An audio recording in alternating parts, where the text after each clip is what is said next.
I never imagined the day I'd walk into a lawyer's office and discover my parents had written me out of their lives completely. But there I was, sitting across from them, learning that everything they owned would go to my brother Derek while I got baseball cards and a recipe book. The real twist: I'd been paying their mortgage for over a year, funding what I thought was their retirement, only to find out they'd secretly remortgaged their paid-off house to bankroll Derek's latest business fantasy. And they expected me to keep writing those checks. My name is Alice Michelle. I'm 32 years old. And this is the story of how I learned that sometimes walking away from family is the only way to save yourself. They say blood is thicker than water, but nobody warns you that blood can also drown you if you let it. For years, I convinced myself that being the responsible daughter meant carrying everyone else's weight, that my success obligated me to fund my brother's failures and my parents' choices. I thought love meant sacrifice without reciprocation, support without acknowledgement, giving until there was nothing left of yourself. I was wrong about all of it. Growing up in the suburbs of Boston, our family looked normal from the outside. Dad worked in insurance, Mom taught third grade, and we had the kind of middle-class stability that should have felt secure. But inside our house, there was always an imbalance I couldn't quite name when I was young, just felt in my bones. My brother Derek came along when I was 5, and from that moment forward, the center of gravity in our family shifted permanently away from me. I became the serious one, the responsible one, the one who didn't need attention or celebration because I was naturally capable. Derek became the project, the investment, the child who required endless resources and patience because he struggled where I succeeded. Remember my high school graduation like it was yesterday? Valedictorian, partial scholarship to Boston University, acceptance into their competitive engineering program. My parents came to the ceremony, sat through my speech, took the obligatory photos. Then we went to Applebee's for a quick dinner. They handed me a card with $50 inside, and the conversation immediately turned to Derek's upcoming baseball tournament. I told myself it was fine, that achievements spoke for themselves, that I didn't need external validation. 2 weeks later, Derek's team won regionals, and my parents threw a massive backyard barbecue, invited every relative within driving distance, bought him a new gaming system, and talked about that trophy for months. It wasn't about the party or the gifts. It was about the enthusiasm gap, the way their eyes lit up for him in ways they never did for me. College crystallized the financial disparities that would define the next decade of my life. Despite my scholarship, I still had significant tuition gaps to cover. My parents contributed about a quarter of my costs, but made it clear the rest was my responsibility. I took out modest loans and worked 3 jobs simultaneously. Mornings at a coffee shop where I opened at 5 a.m. Evenings at the campus library shelving books and helping students with research. Weekends doing construction with my uncle's company, learning skills that would later become my career foundation. I slept maybe 4 hours a night, lived on ramen and coffee, studied in whatever spare moments I could find between shifts, and graduated with minimal debt and hands-on experience that would later become invaluable. Derek attended a private university with tuition nearly double mine despite his mediocre grades and complete lack of academic ambition. My parents covered everything without question or complaint. Tuition, room and board, meal plans, spending money. Spring break trips to Kingston and Miami. New laptop when his old one was perfectly functional. New car when he crashed the first one driving drunk sophomore year. When I finally worked up the courage to ask my father about this obvious inequality during a rare moment alone, he looked at me like I was being difficult and unreasonable and said something that would echo in my mind for years. Derek isn't as independent as you, Alice. He needs more support. That sentence became the justification for everything that followed. The premise that my capabilities somehow meant I deserved less. That being strong meant being exploited without complaint or recognition. After graduation, I discovered I had real talent for construction project management. The summers working with my uncle had given me practical skills and industry connections that proved invaluable. I saved every penny from my entry-level position at a mid-sized construction firm, took night classes in business administration at a community college to understand financial management and operations, and launched Michelle Contracting when I was 26. Those first 2 years were absolutely brutal in ways I still have trouble fully articulating. 80-hour work weeks became my normal rhythm. I slept on a mattress in my office to save rent money, showering at the gym, and keeping my professional clothes in a garment bag. I reinvested every dollar of profit back into equipment and reputation, taking on jobs other contractors wouldn't touch to build my portfolio, improve my capabilities. No social life, no vacations, no luxuries of any kind. Just work and determination and the bone-deep need to prove I could build something real and lasting. Meanwhile, Derek bounced between jobs like a pinball, never staying anywhere more than a few months, always claiming he was finding his passion while actually finding his way to bars and parties. He worked as a bartender, then quit because the hours were too late. He tried sales, then quit because he didn't like the pressure of quotas and targets. He worked at a gym, then quit because he found the environment too competitive and demanding. Each failure was accompanied by elaborate explanations about how the job wasn't right for him, how he had bigger plans, how he was destined for something more significant than regular employment. My parents nodded sympathetically through every excuse, assuring him he'd find his path eventually, continuing to provide financial support while he figured things out at 25. Years old dot when Derek announced he wanted to open a sports memorabilia store. I remember the exact moment at Sunday dinner when my parents revealed their plan to support this venture.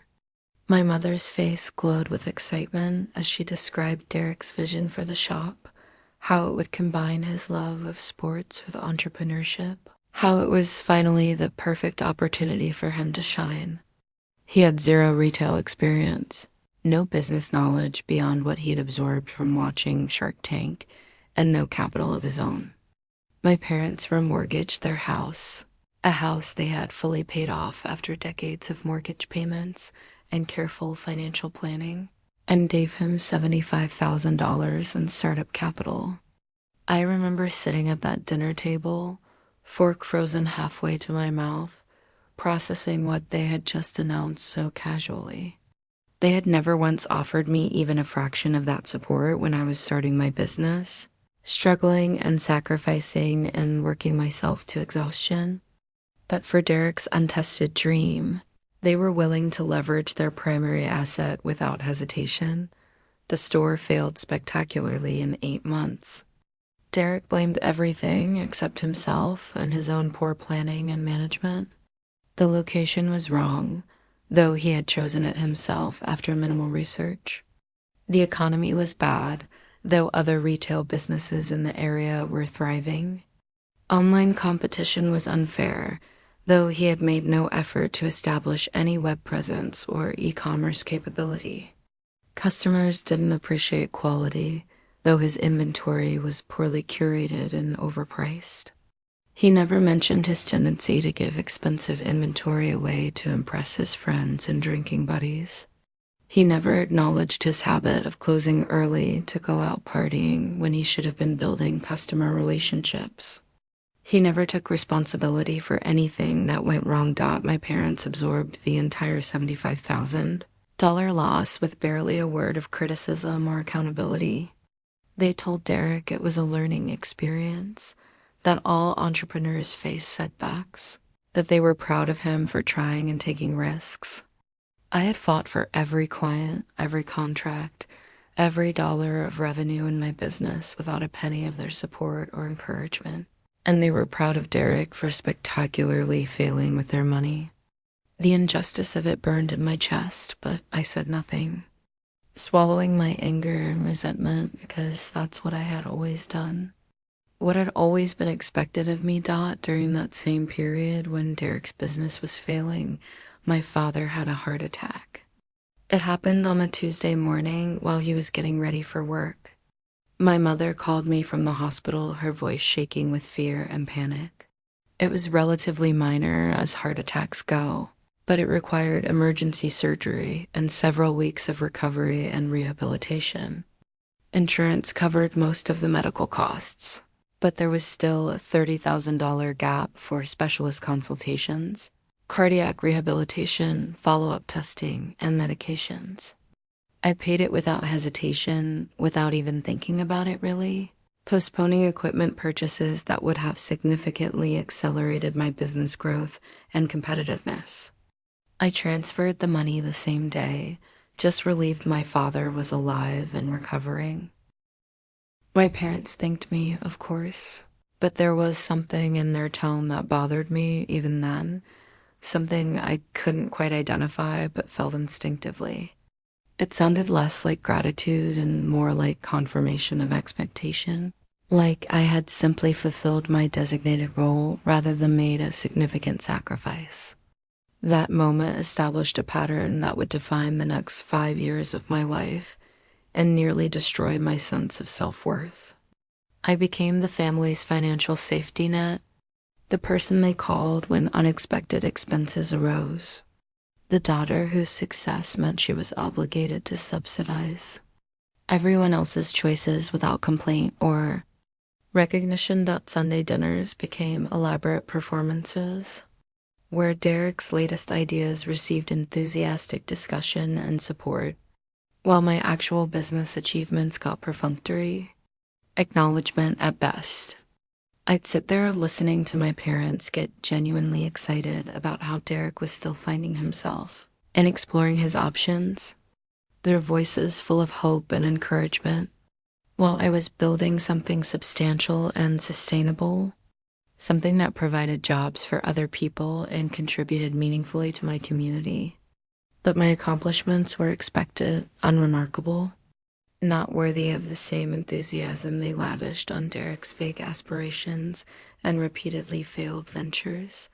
Last year, my parents mentioned casually over dinner that they were having trouble with mortgage payments because of rising property taxes and maintenance costs. I didn't question it or ask for documentation or details. I just believed them without hesitation, trusted that they were being honest about their financial situation.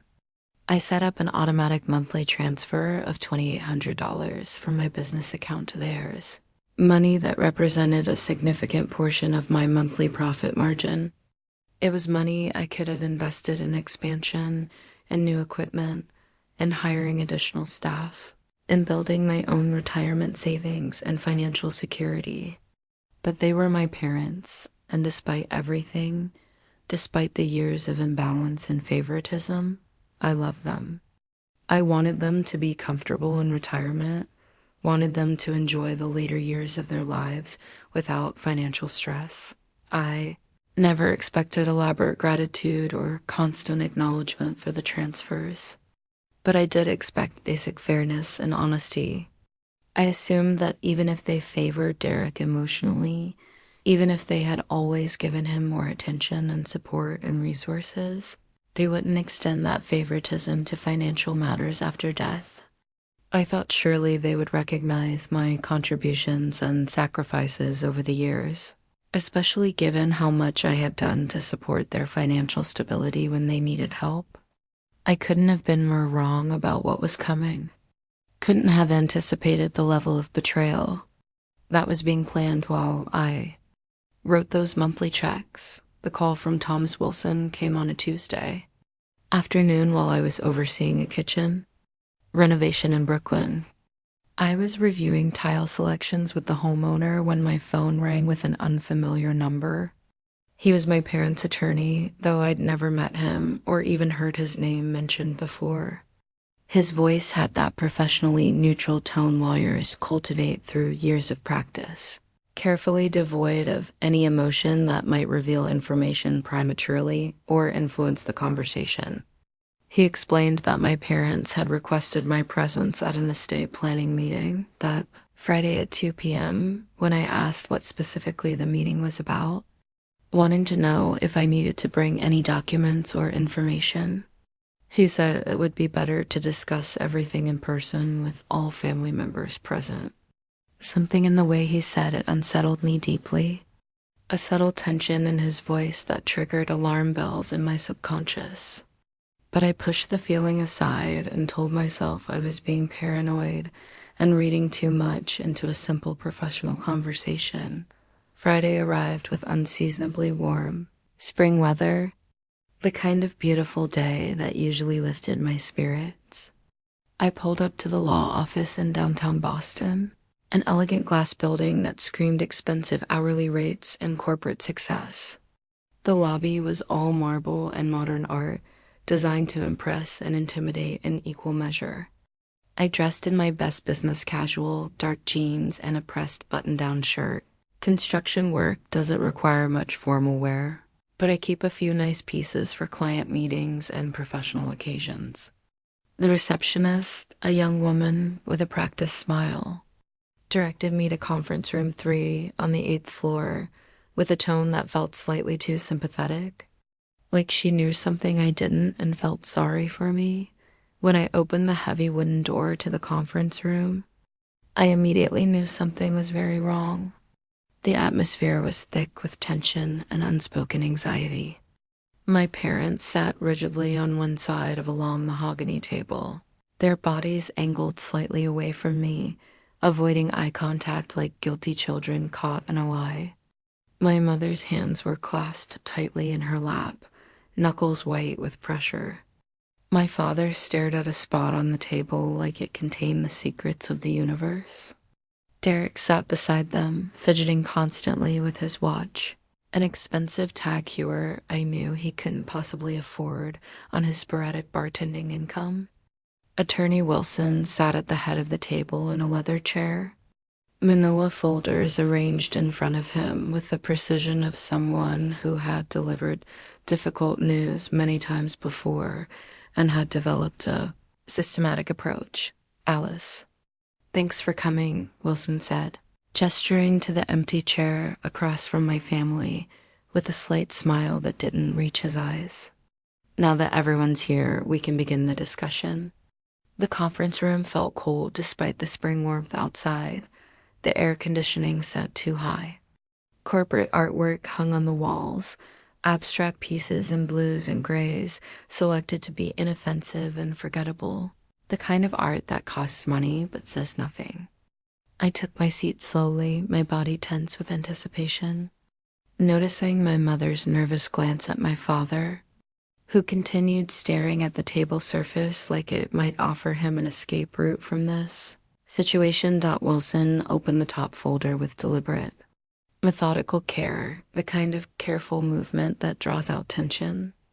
"As you know," he began, his voice professionally detached, "we're here to discuss Robert and Susan's estate planning decisions.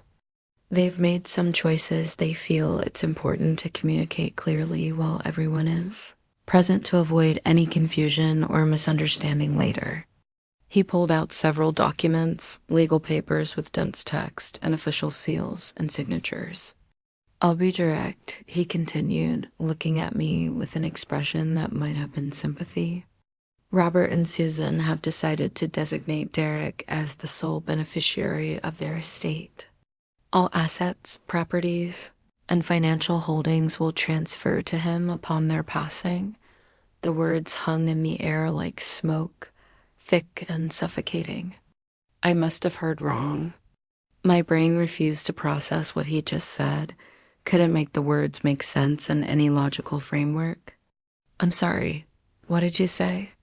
I asked, my voice coming out smaller than I intended, looking desperately at my parents, who still wouldn't meet my eyes, who continued staring at various points around the room as if they could will themselves invisible. Wilson continued with clinical detachment, reading from his documents like he was reciting a grocery list or discussing the weather, his tone deliberately neutral and emotionless. Their house, currently valued at approximately $650,000. Investment accounts totaling approximately $180,000. Life insurance policies with combined death benefits of $300,000. And various personal property and possessions will transfer entirely to Derek. You, Alice, will receive your father's baseball card collection and your grandmother's recipe book as specifically requested by your mother. The words landed like physical blows, each one hitting me in the chest and stealing my breath. Baseball cards and a recipe book. After everything I'd done, everything I'd given, everything I'd sacrificed over the years. This has to be some kind of joke, I said, my voice rising slightly as I looked directly at my father, who finally raised his eyes to meet mine. His expression was defensive, guilty, trying to project authority he didn't feel. Alice, he said, his voice trying to sound firm but wavering with uncertainty. We've thought about this extensively over many months. You're successful, you've built a thriving business from nothing. Derek needs more security and support than you do. He's not as established in his career. My mother jumped in quickly, her voice high and brittle with forced cheerfulness. That fake enthusiasm she used when she was trying to manipulate a situation to her preferred outcome. We're just trying to be practical and fair, she said, the words so absurd I almost laughed. You've always been so good at taking care of yourself, so independent and capable. Derek needs more help to get established. The words were meant to sound like compliments, acknowledgments of my strength and capability, but they felt like punishments for my competence. Like being capable meant I deserved less consideration and care. I turned back to Wilson, struggling to keep my voice steady and professional, fighting against the tears threatening to spill over. Can you explain exactly what assets we're talking about here? Give me the specific details. He nodded and began listing them with methodical precision, clearly reading from prepared documents. The house at 42 Maple Street, currently valued at approximately $650,000 based on recent comparable sales in the neighborhood. Investment accounts held at Fidelity totaling approximately $180,000, including retirement accounts and general investments. Life insurance policies through Metropolitan Life with combined death benefits of $300,000. Various personal property, including furniture, artwork, jewelry, and collectibles. Then came the detail that made everything click into horrible, crystalline clarity. The piece of information that revealed the full scope of their deception and betrayal. Additionally, Wilson continued, consulting his notes. Your parents recently took out a new mortgage on the house to provide capital for Derek's new business venture. The mortgage amount is $275,000 with monthly payments of $2,800, beginning approximately 13 months ago. My head started spinning, the room tilting slightly as the implications crashed over me in waves. $2,800. The exact amount of my monthly transfer down to the penny. They didn't need help with existing mortgage payments at all. They had paid off their original mortgage years ago, celebrated becoming debt-free at a family dinner I remember clearly. They had taken out this brand new mortgage specifically to finance another one of Derek's business ideas. And they had done it knowing I would cover the payments without question because I always did. Because I was the reliable one, the responsible daughter who could always be counted on. What business venture?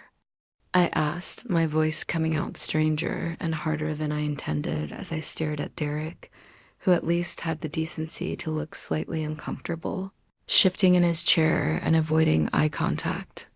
An upscale sports bar, my mother said quickly, rushing to fill the silence, with unmistakable pride in her voice that made me want to scream. Prime location in downtown Boston, very promising concept, great potential. Derek has a real vision for it. The words felt surreal, like I'd stepped into an alternate reality where nothing made sense. They had leveraged their home, the home I thought I was helping them keep secure in retirement, to bankroll another of Derek's ventures after his first business had failed so catastrophically. And they expected me to pay for it while simultaneously writing me completely out of any inheritance. Let me make sure I understand this correctly, I said slowly, each word carefully measured as I struggled to keep my voice even and professional, to not break down or start screaming. You took out a new mortgage on your previously debt-free house to finance Derek's business. You did this knowing I've been making your monthly payments for over a year, believing I was helping with your living expenses and property taxes. You've structured your estate plan so that everything you own, including the house I've been paying the mortgage on, will go entirely to Derek, and you expect me to continue making these payments indefinitely while Derek builds his business. Is that an accurate summary? The room fell into heavy, oppressive silence. Derek examined his manicured nails with sudden intense interest. My mother dabbed at tears that didn't actually exist, her go-to manipulation tactic. My father shifted uncomfortably in his chair like it had suddenly become unbearable. Wilson intervened carefully, his lawyer instincts sensing the situation spiraling. I understand this may come as quite a surprise and shock. Perhaps we should take a short break so everyone can process. A surprise? I laughed, and the sound was hollow and bitter even to my own ears. A surprise is finding $20 in an old jacket pocket. This is calculated betrayal, systematic exploitation disguised as family obligation. Don't be so dramatic. Derek finally spoke, rolling his eyes with the casual dismissiveness I'd endured my entire life. That attitude that my feelings and reactions were always excessive and unreasonable. It's not like you need their money anyway. You're doing fine financially. I stared at my brother, this person who had received everything from our parents, while I had worked and sacrificed for every crumb of success I'd achieved. He didn't even have the self-awareness to understand his privilege, to acknowledge that his entire life had been subsidized while mine had been exploited. In his mind, this was just the natural order of things. Him receiving, me providing, the way it had always been and always would be, unchanging and unquestionable. Is there anything else I should know about? I asked Wilson directly, ignoring Derek completely. Unable to look at him without feeling rage, I didn't know how to process. Any other debts or obligations I've been unknowingly funding? Wilson looked at my parents, then back at me, his expression carefully neutral but his eyes sympathetic. The estate plan as structured designates Derek as the primary beneficiary of all assets and properties upon your parents' passing. I did suggest a more equitable distribution given the circumstances and your documented financial contributions, but your parents were firm and unwavering about their wishes. I stood slowly, collecting my jacket with careful, deliberate movements, feeling like I might shatter if I moved too quickly. Thank you for your time, Mr. Wilson. I genuinely appreciate your transparency and professional honesty in this difficult situation. Alice, wait, my mother called as I headed for the door, her voice taking on that manipulative, pleading tone I'd heard 1,000 times, designed to trigger guilt and compliance. We should discuss this as a family, talk through your concerns. Maybe at Sunday dinner this weekend, we can sit down and explain our reasoning more fully.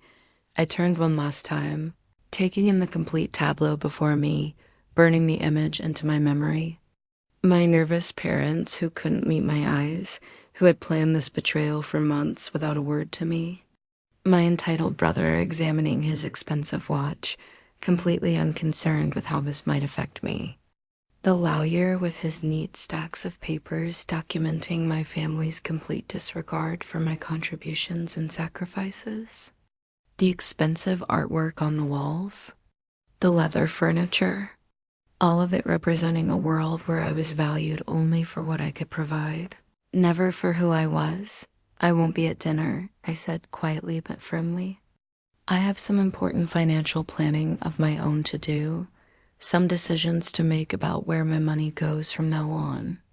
And I walked out, ignoring my mother's increasingly desperate calls and my father's suddenly authoritative voice demanding I come back this instant and discuss this like a reasonable adult.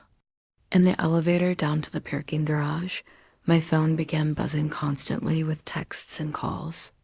I put it on silent and drove home in a state of numb disbelief. My hands steady on the wheel, even though my mind was reeling with implications and betrayals.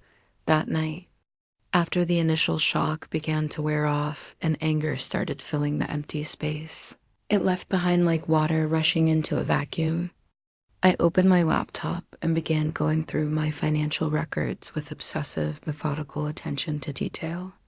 I needed to see it all laid out in black and white, needed to understand the full scope and scale of what I'd been giving them over the years. I created a detailed spreadsheet documenting every contribution with dates and amounts and purposes. The numbers were absolutely staggering when compiled in a single document. When years of scattered payments were suddenly visible as a complete picture, contributions to Derek's college tuition, $14,000 given directly to my parents over 2 semesters when they claimed they couldn't cover his sophomore year expenses. Dad's medical bills, $32,475 for cardiac procedures, rehabilitation, follow-up care, and medications. Home repairs over the years, $20,500 for a new roof that was supposedly critical. Updated plumbing when they had repeated leaks.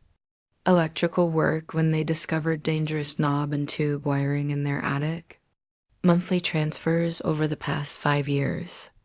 Averaging $1,500 monthly for various claim needs before this year's. $2,800 mortgage payments, totaling over $90,000 that I had sent without question or documentation.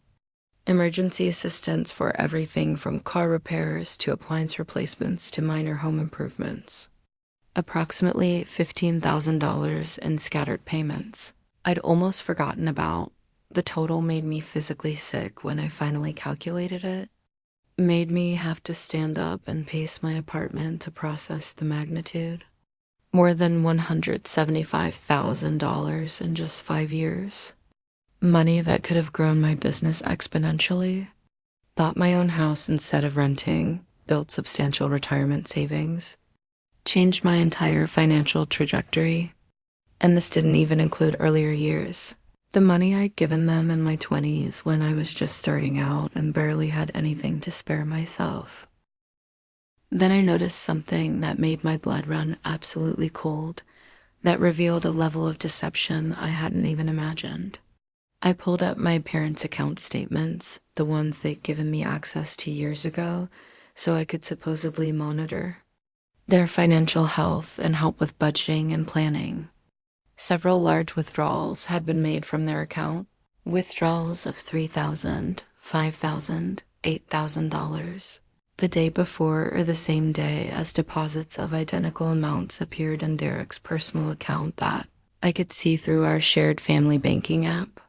They had been funneling my financial assistance directly to him all along, systematically and deliberately.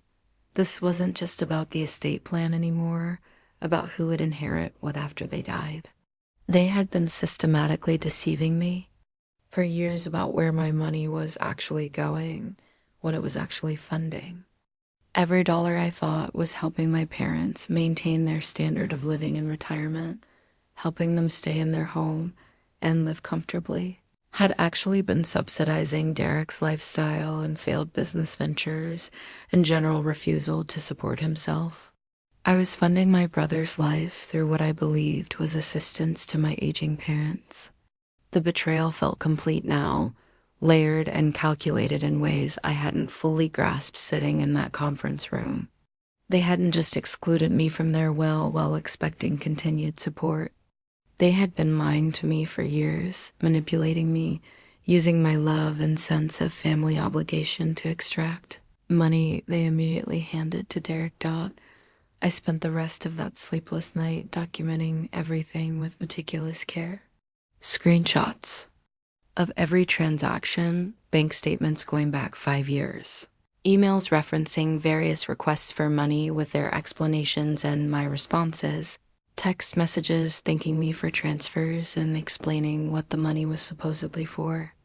I created a detailed timeline with dates and amounts and stated purposes, a complete record of 5 years of financial exploitation disguised as family obligation and mutual support. If this was going to become a war and every instinct told me it would, I needed to be armed with facts rather than emotions, with documentation rather than just my word against theirs. The truth laid out in undeniable black and white would be my shield against the inevitable gaslighting and manipulation I knew was coming. Around 2 in the morning, exhausted but clear-headed, I made the decision that would change everything. That would either destroy my family relationships completely or force them into a new, healthier dynamic. I logged into my bank account and canceled all automatic transfers to my parents. Every recurring payment and scheduled transaction, every single one gone with a few clicks.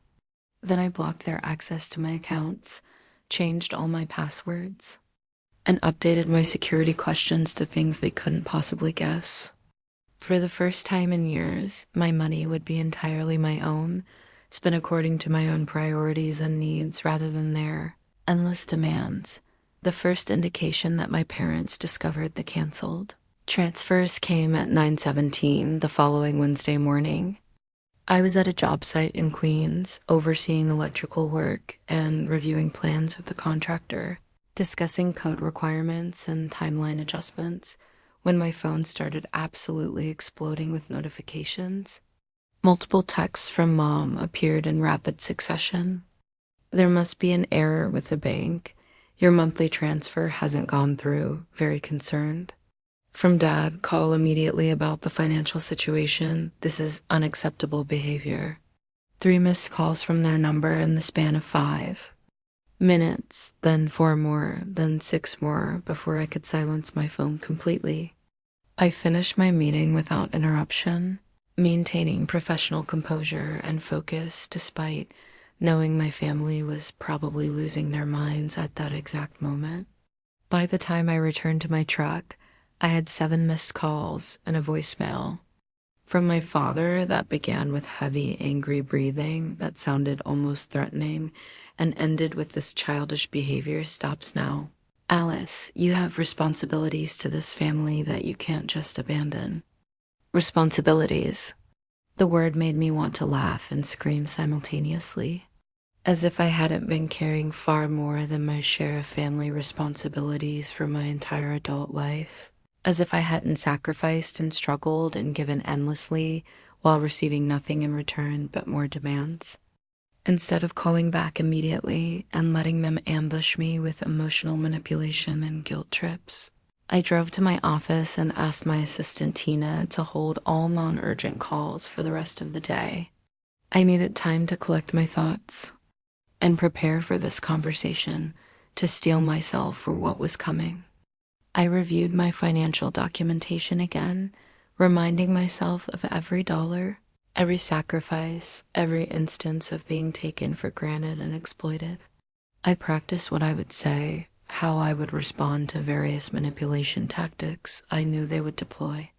After 30 minutes of mental preparation, feeling as ready as I'd ever be, I called their house from my office with the door closed. My mother answered on the first ring, her voice breathless and anxious. "Alice, thank God you called. Has there been some terrible error with the bank? The transfer didn't go through this month." "It's not an error," I said, keeping my voice calm and professional and controlled. "I canceled the transfers permanently. All of them. Silence on the other end, heavy and shocked, then confusion in her voice. Mom, what are you talking about? I don't understand. The mortgage payment is due in 2 days. We're counting on that money. I know exactly when it's due, I replied evenly. That's your responsibility now, not mine. That mortgage is yours to pay.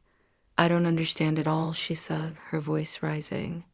Into that territory where confusion becomes accusation, where she positions herself as the victim. Is this about the meeting with Thomas? Are you punishing us over some perceived slight? Being vindictive about the estate planning? Perceived slight? Those two words crystallized everything wrong with my family's perspective. Their complete inability to understand or acknowledge what they'd done. You remortgaged your debt-free house using my money to finance Derek's business. I said, my voice still controlled but harder. Then you eliminated me completely from your estate plan while expecting me to continue funding your choices indefinitely. That's not a perceived slight, Mom. That's calculated betrayal and systematic exploitation. I heard muffled conversation. My mother covering the phone to whisper urgently to my father, panicked consultation about how to handle this unexpected resistance. Then Dad got on the line, his voice tight with barely controlled anger that I could hear vibrating through the phone. What the hell do you think you're doing, Alice? Your mother is crying. She's completely devastated by your selfishness. I'm establishing financial boundaries, I replied calmly. Something I should have done years ago. Boundaries that should have existed all along. We're your parents, he shouted, the words cracking through the phone speaker, his voice escalating quickly. You can't just set boundaries with us like we're strangers. We raised you, gave you a roof over your head for 18 years, fed you, clothed you, paid for your childhood. And I've paid that back 10 times over, I interrupted, my voice rising slightly to match his volume. I have contributed over $175,000 to your household in just the last 5 years alone, and that doesn't count everything from before. Money that apparently went directly to funding Derek's failed businesses and lifestyle, not to the retirement expenses and property taxes you claimed you needed help with. I have the bank statements, Dad. I can see where the money actually went. The conversation deteriorated rapidly and predictably from there. My father threatened vaguely, talking about family loyalty and obligations I was shirking. My mother grabbed the phone again and pleaded desperately, cycling through every emotional manipulation technique in her considerable arsenal. I remained firm, repeating the same core message in various forms, refusing to be moved by tears or anger or guilt. The financial support is permanently over. The monthly transfers are canceled forever. The mortgage is your responsibility to pay or not pay. The estate plan has made your priorities absolutely clear, and I'm responding accordingly to protect myself. The call ended with my father making one final declaration, his voice cold and final. If this is how you want it, if you're going to be selfish and ungrateful, then fine. Don't expect to be welcome at Sunday dinner ever again. You're no longer part of this family. He meant it to hurt me deeply, to make me realize what I was losing and would miss, to pressure me back into compliance through social exclusion and rejection. Instead, I felt strangely liberated, like a weight I'd been carrying for decades had suddenly lifted from my shoulders, leaving me lighter than I'd felt in years. That works perfectly for me, I said quietly. Goodbye, and I hung up, my hand surprisingly steady as I ended the call. Over the following weeks and months, my family's pressure campaign intensified in ways I hadn't fully anticipated, becoming more sophisticated and manipulative. Daily phone calls from both parents, sometimes together, sometimes separately, trying different approaches and tactics. Emotional text messages that ranged from accusations of cruelty to desperate pleading to outright threats about consequences. A tearful voicemail from my mother saying, We don't understand why you're punishing us like this after everything we've sacrificed for you over the years. As if they had sacrificed anything for me since I was 18 years old. The gaslighting was absolutely breathtaking in its audacity and sophistication and shamelessness. They genuinely seemed to believe, or wanted me to believe, that they were the victims in this situation, that I was being unreasonable and cruel rather than finally protecting myself. The psychological warfare became more sophisticated and disturbing as days turned into weeks.